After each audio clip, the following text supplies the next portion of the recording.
नमस्कार मित्रांनो. रोज रोज कुठे जायचं म्हटलं तर त्रास नक्कीच येते. मलाच नाही सर्वांनाच. तसंच आज माझ्यासोबत झालं. आज मी घरी राहणार होती तर मैत्रिणीचा कॉल आला. ती म्हणाली की चल आपण जाऊ मारेगावला. कशासाठी ती तर नव्हती सांगत पण जायचं म्हणून म्हणत होती. मग काय कॉलेजमध्ये घेऊन गेली मला ती. इकडे बघतो तर काय मस्त मुली फिरत होत्या बाहेर.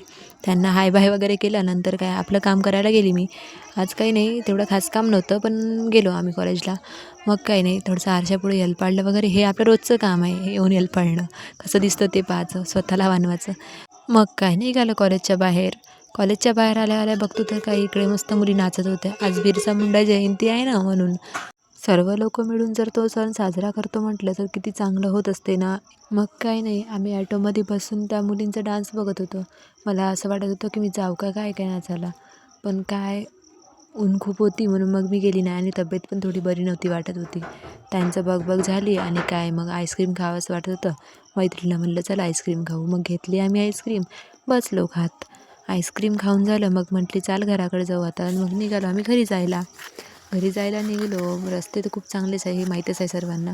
मग काय इकडे बघा कपडे वाळू टाकून आहे मस्त. बायांचं बरं आहे इकडे धुतले का इकडेच टाकले. इकडे मस्त दादाची फायटिंग सुरू होती. त्यांचं बघितलं नंतर काय. मग रात्री घराजवळ डान्स वगैरे सुरू होता तर मग तिकडे नाचायला वगैरे जावं म्हणलं थोडंसं. त्यांचा नाच बघितला आणि मग आपलं पण थोडंसं सुरू केलं. थोडीशी नाचली वगैरे. मग काय आली घरी. बरं वाटत नव्हतं म्हणून चेहरा कसं चिमल्यासारखा होऊन होता आज. मग काय नाही थोड्या वेळ बसली वगैरे आणि आपलं अभ्यासाला लागावं म्हटलं. आता जेवण वगैरे केलं होतं तर. चला मग भेटू नेक्स्ट ब्लॉगमध्ये. Bye bye.